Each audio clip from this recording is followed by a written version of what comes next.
ہے کہ اب اس بچے کو لو، اس کی ماں کو بھی ساتھ لے لو اور ایسی وادی میں چھوڑ آؤ جہاں سبزہ نہ اگتا، وادی بے آب و گیا میں میرے پاکیزہ گھر کے پاس ان کو چھوڑ کے آؤ۔ اور یہ وادی بے آب و گیا تھی، انسان کے یہاں جانور بھی نہیں پائے جاتے تھے، جانور اور انسان وہاں پائے جاتے ہیں جہاں پانی ہوتا ہے، رویدگی ہوتی ہے، جہاں سبزہ ہوتا ہے، یہاں کوئی سبزہ نہیں تھا، حتیٰ کہ حشرات الارض بھی نہیں پائے جاتے تھے، چونکہ ایک بوند پانی کی اس خطے میں، اس پوری بے آب و گیا وادی میں نہیں تھی، اور یہ پہاڑ جیسے آسمان سے فولاد پگھلا کے ڈال دیے گئے ہوں۔ سحری کا وقت ہوا تو جناب ابراہیم اللہ کے حضور دعائیں مانگی، ربنا انی اسکنت من ذریتی بواد غیر ذی زرع عند بیتک المحرم، اے میرے رب میں اس وادی بے آب و گیا میں اپنی ذریت کو چھوڑ کے جا رہا ہوں تیرے پاکیزہ گھر کی قربت میں۔ ہاں، اس وادی کا جو جمال ہے، اس وادی کا جو شرف ہے، اس وادی کا جو اعزاز ہے، وہ یہ ہے کہ یہ وادی تیرے گھر کی ہمسائیگی میں بسی ہے۔ ربنا لیقیموا الصلاۃ، اے اللہ میں اپنی نسل کے لیے دعا کرتا ہوں یہ نماز کو قائم کرنے والی ہو۔ فاجعل افئدۃ من الناس تهوی الیہم، لوگوں کے دل ان کی جانب پھیر دے، دل راغب ہو جائے ان کی طرف، کھچے چلے آئیں ان کی طرف۔ وارزقہم من الثمرات، اور وہ وادی جس میں گھاس کا تنکا بھی نہیں اگتا وہاں ان کو پھل دینا۔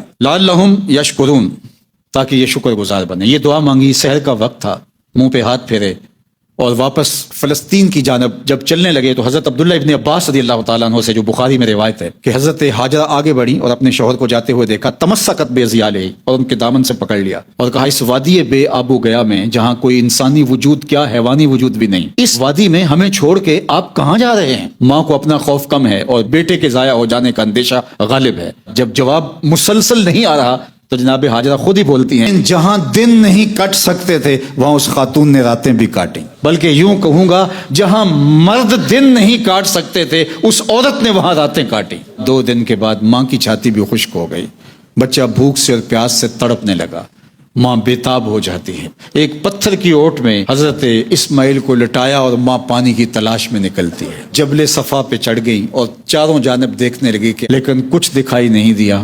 پھر وہاں سے مروہ کی جانب آئیں اور درمیان میں نشیبی جگہ تھی، وہاں سے بھاگ کے گزری اور چاروں جانب مروہ پہ چڑھ کے دیکھا لیکن کچھ نظر نہیں آیا۔ محیط پہاڑ ہیں چاروں طرف اور بار بار گزرتے گزرتے بیٹے کے چہرے کو بھی دیکھتی ہیں۔ پھر دوبارہ صفا پہ آ گئی، حالانکہ یہاں دیکھ چکی تھی، لیکن ماں کی تڑپتی ہوئی ممتا ماں کو سکون نہیں لینے دیتی۔ پھر دوبارہ صفا سے مروہ پہ آتی ہیں، 7 چکر کاٹتی ہیں صفا اور مروہ پہ۔ دور سے کیا دیکھا کہ بیٹا تڑپ رہا ہے، ایڑیاں رگڑ رہا ہے۔ ماں بے چین ہو گئی اور دوڑی کہ جا کے آخری لمحے اپنے بیٹے کو اپنے سینے سے لگا لوں، لیکن جب قریب آئی تو منظر بدلا ہوا تھا۔ اسماعیل نے ایڑیاں رگڑی تھی، رب نے چشمہ جاری کر دیا تھا۔ اب وہ پانی پھیلتا جا رہا تھا، جلدی جلدی مٹی کی منڈیر بنا کے کہا زمزم رک جا، ٹھہر جا۔ پانی ٹھہر گیا، رک گیا۔ فرمایا اللہ بھلا کرے ہاجرہ کا، اگر وہ زمزم کہہ کے نہ روکتی یہ روئے زمین پہ پھیل جاتا۔ اللہ اکبر۔ کہا تھا آپ خیر سے جائیے، وہ ہمیں ضائع نہیں ہونے دے گا، اور پھر جہاں پانی ہوگا وہاں پہ سبزہ بھی اگے گا، رویدگی بھی پیدا ہوگی۔ وہ پتھر جن پتھروں پہ حضرت ہاجرہ دوڑی تھی، رب نے کہا ہاجرہ تو نے بھی حد کر دی، لیکن تیرے قدموں کے نشان کو قیامت تک کے لیے جلوہ گاہ بنا دوں گا۔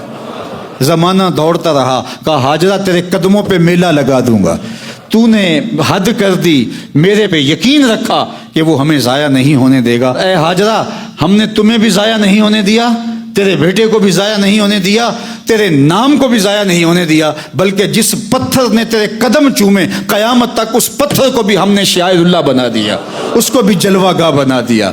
اللہ اکبر۔ اب اس پتھر پہ دوڑنا بھی عبادت قرار پایا اور یہ حج کا باقاعدہ ایک واجب قرار پایا۔ اتنی دیر تک حج یا عمرہ مکمل نہیں ہوگا جب وہاں دیوانہ وار دوڑو گے نہیں۔ تو اللہ کے بندے جن جگہوں پہ ان کے قدم لگ جائیں، حالانکہ یہ نسبت عارضی ہے، مستقل نہیں ہے، حضرت ہاجرہ کے قدم لگے تھے اور لگ کے ہٹ گئے۔ میں آپ سے عرض کرنا چاہوں گا جس پتھر پہ حضرت ہاجرہ کے قدم لگے اور لگ کے ہٹ گئے وہ پتھر تو آج بھی جلوہ گاہ ہے، مستقل نسبت نہیں، عارضی نسبت ہے۔ اور مجھے بتاؤ جس گنبد خضرا میں حضور اب بھی موجود ہیں اس گنبد خضرا کی عظمتوں کا عالم کیا ہوگا؟ جب ہاجرہ جو نبیہ نہیں ولیہ ہیں اور ان کے قدم مستقل نہیں عارضی لگے ہیں، نسبت مستقل نہیں عارضی ہے، تو جب عارضی نسبت سے وہ پتھر اعزاز پا جاتا ہے تو مجھے بتاؤ جس مٹی کو، جس خاک انور کو ابدی سرمدی نسبت حضور کے جسد نور سے ہے، بتاؤ اس گنبد خضرا کا، اس قبر نور کا عالم کیا ہوگا؟ اور اس کی عظمتوں کا عالم کیا ہوگا، اس کی شانوں کا عالم کیا ہوگا۔ ایک بار وہ جدھر سے گزرے ہیں نصیر، ہزار